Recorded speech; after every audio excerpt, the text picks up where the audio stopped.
Well, folks, another NFL season has come to an end, and although this season's ending was ruined by a ticky-tack call to decide the Super Bowl, the NFL once again showed why it remains king in America. Let's get to the Super Bowl 57 review before I get too angry.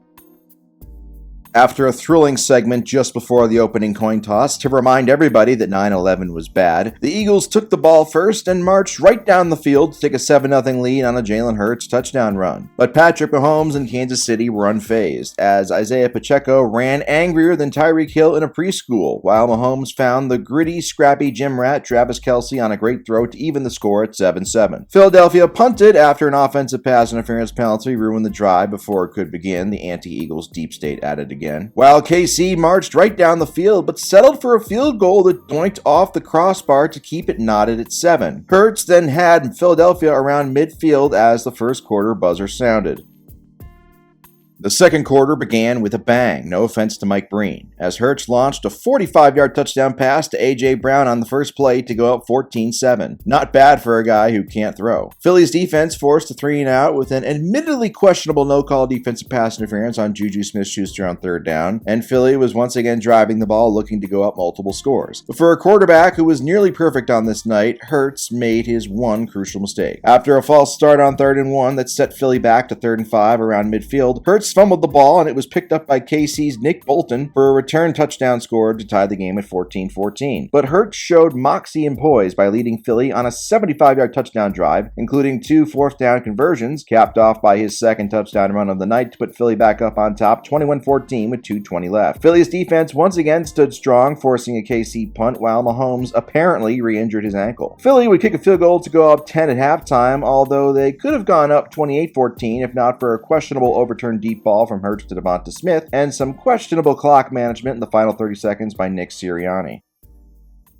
Rihanna's halftime show was hyped up as her long-awaited return, and what we got was a pretty mid-show full of lip-syncing and zero sex appeal, as Rihanna wore baggy clothes while her pregnant belly was showing, and all of her dancers looked like snowtroopers invading Hoth. Janet Jackson and Justin Timberlake, this was not. We used to have standards in this country. My grade? F. Congrats to A$AP Rocky on having coitus with Rihanna multiple times, though.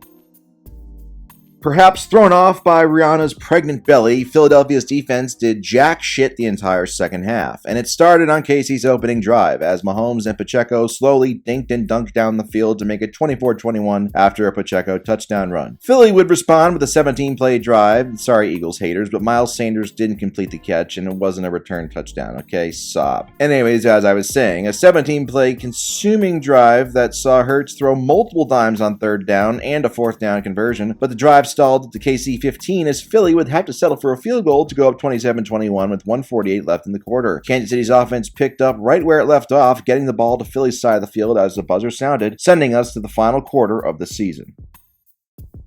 By this time, Mahomes was in a dink and dunk groove, powered by an ungodly amount of drugs to numb the pain in his ankle. On 3rd down from Philly's 5-yard line, he found a wide-open Kadarius Toney to give KC its first lead, 28-27 with 12 minutes left. A disappointing 3-and-out drive by Philly was then compounded by horrific special teams, as Toney returned the punt a Super Bowl record 65 yards to set KC up at the Philadelphia 5 once again. And on 3rd down, once again, Mahomes found a wide-open Sky Moore, not a porn name somehow, to put KC up 35-27 with 9:22 left. It was now or never for Jalen Hurts, as people were waiting to see how he'd perform in a crucial spot late in the game, and he delivered, converting 2 third downs while completing a 45-yard bomb to Devonta Smith before rushing for his 3rd touchdown on the next play to make it 35-33. Hurts then heroically converted the 2-point conversion on the ground to make it a 35-35 game with 5:15 left. There would be no magical Brandon Graham strip sack fumble this time, though, as KC moved the ball at ease down to the Philadelphia 15-yard line, where they had a 3rd and 8 with 1:52 left before it happened. Mahomes threw an uncatchable pass in the back of the end zone, but a late flag was thrown, a defensive pass interference on James Bradberry against Juju Smith-Schuster. I know, Bradberry would later say he held Juju and hoped it wasn't called, but I don't care. This was a ticky-tack call, and a dirty little secret of the NFL is that the refs can call holding on every play if they really want to, whether it's against offensive linemen or defensive back. Did Bradberry hold Juju? For for a split second, sure, but stuff like this happens on every play, and the refs let it go. Heck, just take the third down earlier in the game on Juju that was no called, for example. For the refs to decide the Super Bowl on a ticky-tack call that wasn't egregious, like a tripping or literal tackle takedown, ruined what to that point had been a great game and should have been a classic ending. Instead of Hurts getting the ball back down 3 with a minute and change to go, KC could drain the clock down to 8 seconds before kicking the game-winning field goal. Am I salty? Hell yeah, but I'm also right. And don't forget it. Hurts'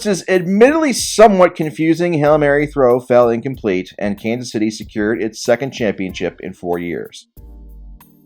Patrick Mahomes was named Super Bowl MVP for his efficient, if not spectacular, 3-touchdown performance, giving him a resume that is essentially unmatched by any other quarterback in NFL history through 5 years as a starter. 2 rings, 2 Super Bowl MVPs, 2 league MVPs, 5 Pro Bowls, 3 Super Bowl appearances, and 5 conference championship game appearances, as well as the best individual efficiency metrics for any quarterback in both the regular and postseasons ever. He just turned 27 and is already a first ballot Hall of Famer. But for as great as Mahomes is, Jalen Hurts was the best player on the field in this game, and actually led the Eagles offense to more points, 35, than Tom Brady did in any of his 10 Super Bowl appearances, 34 versus Atlanta. He had the fumble return touchdown, but his defense still gave up a brutal 31 points on 8 drives, including 24 points on 4 second-half drives. Hurts was nearly perfect, but he needed to be perfect. He showed he was not afraid of the stage, and he answered critics' questions about whether or not he was truly a big game player. If his defense did literally anything in the second half, Philly and Hurts would be champs right now, and Hurts would have a Super Bowl MVP on his mantle. Tough scene.